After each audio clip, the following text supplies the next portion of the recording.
মধ্যে অবৈধ বাংলাদেশীয়ে বৰাক ভেলী দখল কৰিছে, লাহে লাহে নামনি অসম দখল কৰিব লৈছে আৰু বৰ্তমান উজনিলৈ মন মেলিছে। আমি বৰাক ভেলীখন চলাই থকা হৈছে। বৰাক ভেলীখন আমি অসমৰ পৰা এৰি দিবলৈ বাৰে বাৰে দাবী কৰি আছোঁ।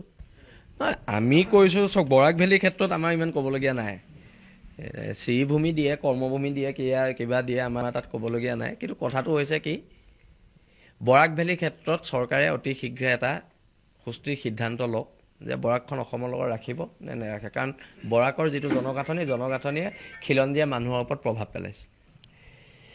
বৰাক ভেলীৰ ক্ষেত্ৰত যিবিলাক পদক্ষেপ চৰকাৰে লৈ আছে, সেই পদক্ষেপৰ ওপৰত আমাৰ ক'বলগীয়া একো নাই।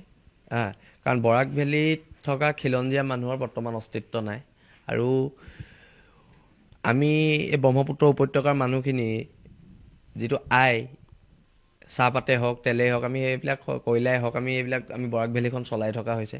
আৰু বৰাক ভেলীয়ে অসমৰ জনবিন্যাস সলনি কৰিছে। সেইকাৰণে বৰাক ভেলীখন আমি অসমৰ পৰা এৰি দিবলৈ বাৰে বাৰে দাবী কৰি আছোঁ। যিহেতু তাত খিলঞ্জীয়া মানুহৰ অস্তিত্ব নাই আৰু খিলঞ্জীয়া মানুহ তাত সুৰক্ষিত নহয়। ইতিমধ্যে অবৈধ বাংলাদেশীয়ে বৰাক ভেলী দখল কৰিছে, লাহে লাহে নামনি অসম দখল কৰিব লৈছে আৰু বৰ্তমান উজনিলৈ মন মেলিছে। সেয়েহে খিলঞ্জীয়া মানুহ বৰ্তমান সময়ত অসমত একত্ৰিত হ'বলৈ হ'ল আৰু খিলঞ্জীয়া মানুহ একত্ৰিত হৈ এখন ঐক্যবদ্ধ সংগ্ৰাম কৰিব লাগিব।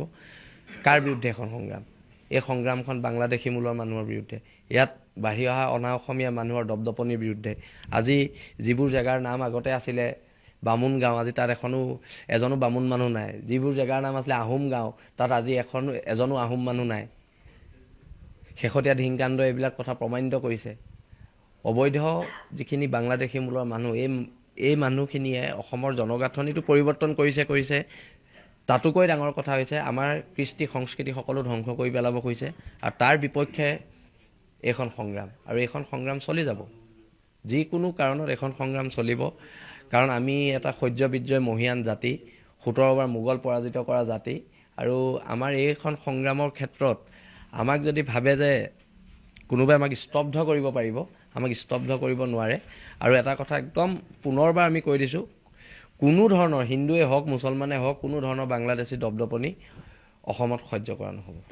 আমাক উন্নতি লাগে, আৰু বিশেষকৈ বৰ্তমান সময়ত অসমত খিলঞ্জীয়া মানুহ অধিকাৰখিনি লাগে। আমাক মাটিৰ অধিকাৰ লাগে, আমাক ৰাজনৈতিক অধিকাৰ লাগে। আমাক মাটিৰ অধিকাৰ, ৰাজনৈতিক অধিকাৰ, সম্পদৰ ওপৰত অধিকাৰ, এই তিনিটা বস্তু আমাক লাগিব। নহ'লে খিলঞ্জীয়া মানুহৰ 10-15 বছৰ পিছত অসমত শেষ হৈ যাব, আমি নিঃশেষ হৈ যাম।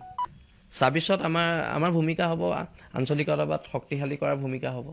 আৰু আঞ্চলিকতাবাদ মানে কিন্তু প্ৰকৃত আঞ্চলিকতাবাদ, বিজেপি কংগ্ৰেছৰ নেগুৰত ধৰা আঞ্চলিকতাবাদ নহয়। আমি কথাটো কৈছোঁ যে আঞ্চলিকতাবাদটো কি? পিয়ৰ আঞ্চলিকতাবাদ।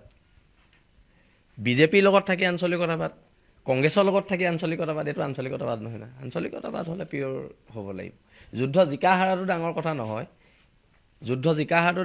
আমি পুনৰ কৈছোঁ।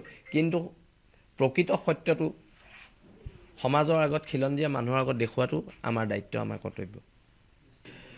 মই আজি মঙলদৈলৈ আহিছোঁ। কাইলৈ ঐতিহাসিক ভোৰাগড় ৰাস মহোৎসৱলৈ মোক নিমন্ত্ৰণ জনাইছে। আৰু নিমন্ত্ৰণ জনোৱাৰ বাবে উদ্যোক্তা কমিটিক ধন্যবাদ জনাইছোঁ। আৰু আজি মঙলদৈ আমাৰ বীৰ লাচিত সেনাৰ কাৰ্যালয়ত উপস্থিত হৈছোঁহি। আৰু ইয়াত সংগ্ৰামী সতীৰ্থসকলৰ লগত দুই এষাৰ কথা পাতিম। দুই এষাৰ কথা পতাৰ পিছত আমাৰ ভৱিষ্যত পৰিকল্পনা কি হ'ব তাৰ বিষয়েও কথা পাতিম। আৰু আগন্তুক লাচিত দিৱসৰ কি ধৰণৰ ইয়াত আয়োজন হৈছে, সেই আয়োজন সম্পৰ্কে কথা পাতিম। যিহেতু লাচিত দিৱসত মই এইবাৰ মঙলদৈতে থাকিম, দৰং জিলাত থাকিম। আৰু সেয়েহে লাচিত দিৱসৰ অগ্ৰগতিৰ বিষয়ে কি হৈছে